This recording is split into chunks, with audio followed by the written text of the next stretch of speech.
Namaste to all. A 6-year-old kid, she was raped and later on murdered. A question that came to me in my channel was, if you say that this is due to her past Janma deeds, then why God did not choose a better punishment? Why God chose such a kind of punishment to a small kid? Is it fair or not? First of all, it's a very sad message for sure, and it's a act of a criminal. And then we are living in such a situation where these kind of criminals are present everywhere. Sometimes these criminals are already acting, sometimes they are still to act, but they are just waiting for a right opportunity. My Acharya ji wrote a book, I think 12 years back, or like when the Nirbhaya crime happened, my Acharya ji immediately wrote a book, Vedic Punishment to Such Criminals.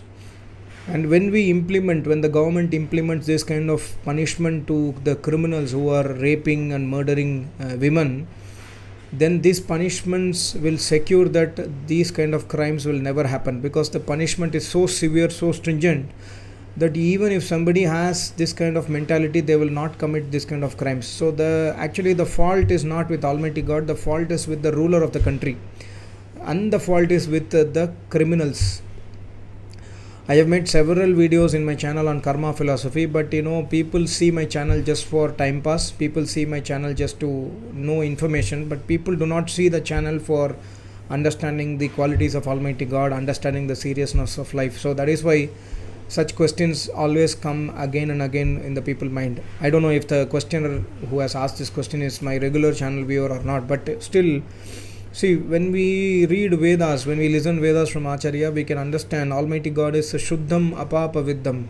God is eternally pure, and God never commits any sins. And also we can understand that God never inspires anybody to do any deed, especially bad karma. God never inspires anybody to do adharma. God always inspires Jivatma to do dharma through Vedas. So that is why when we go and listen Vedas from an Acharya, we will always get inspiration to do dharmic deeds. And God says in the Vedas, Shannu Ariyama, God name is Ariyama, means supreme judge. He is never partial, he is always impartial, and he will award justice to anybody who is doing any deed.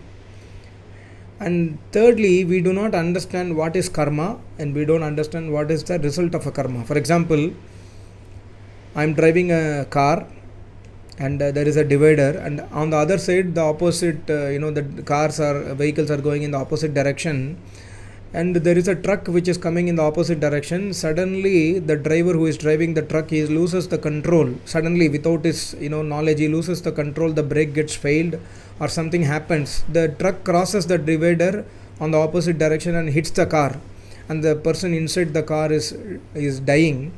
Then this is not a karma, this is the result of a karma.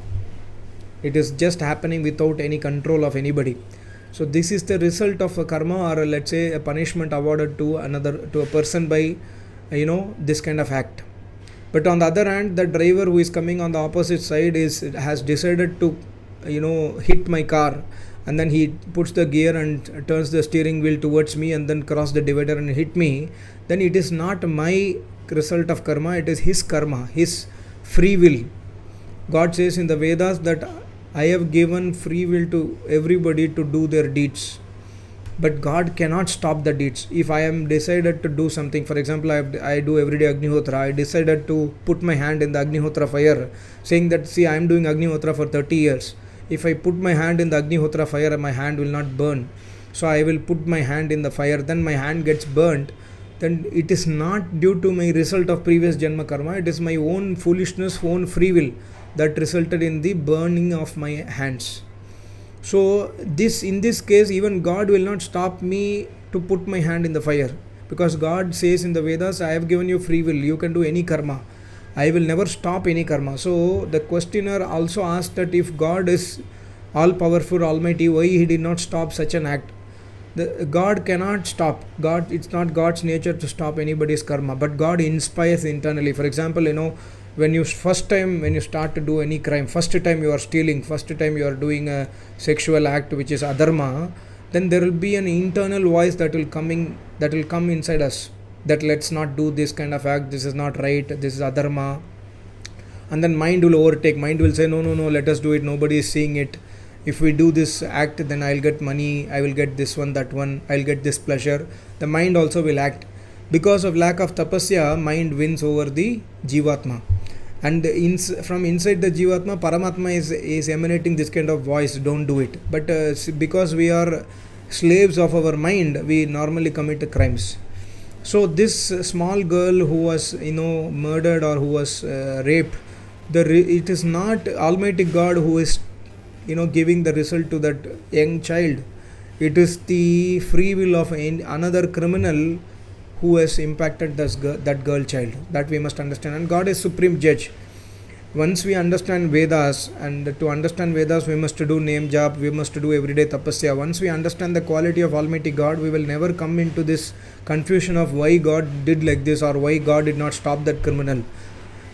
Because we lack tapasya, we ourselves lack acharya seva, we ourselves lack the knowledge of the Vedas, we always doubt Almighty God. The easiest thing for all of us is to doubt Almighty God. That's it. That's most easy. Why God is doing like this? Why? As if we are great tapasvi, we start doubting. If great tapasvis don't doubt Almighty God, but as if we think that we know everything, we doubt Almighty God. Atheists ask this kind of questions, that why God cannot do this? Why your God is so like this? Like that they ask, because they do not know who is Almighty God. They have not listened to Vedas from Acharya. And further, when we go and listen Vedas from Acharya, Acharya always says the difference between Jivatma and Paramatma. Jivatma has got Raga Devesha. Jivatma is bound by its trapped by the Maya. Jivatma has got desires, Icha, and sometimes the desires are for this kind of adharmic activities. So if I have a desire to do an adharma, then my desire will secure that I do that adharmic activity. So, but when I listen Vedas from Acharya, when I start everyday tapasya, when I start fearing Almighty God, then I will slowly win over my adharmic thoughts. I will win over my mind and I will become pure. So this is an act of a criminal who must be severely punished. Of course, if the government is not punishing such person, the law and order of the country is not punishing such person, Almighty God will anyway punish. But we do not know which is karma, which is the result of karma, because of our lack of tapasya, because of our lack of understanding of Almighty God, because of our Shanshaya Atma Vinishyanti. We get destroyed because we do not understand Almighty God. We always doubt Almighty God. And can God stop anybody's karma? God cannot stop. If for example, I have decided to kill somebody, and then I go take a knife and kill somebody, can God stop me? God cannot stop me. But if the other person is a tapasvi, then for sure there will be protection that will be happening. So we must understand that Almighty God always protect if we walk the Vedic path. For example, if that child family is a Vedic family, this could not have happened. God would have surely protected, but unfortunately it is not the case. So there was no protection also, and this guy is a criminal who has decided to rape and murder a small kid. So we must pray. First of all, we must pray for justice, and second of all, we must all try to go to the Vedic path. So this is very important. Thank you so much. Namaste. Om.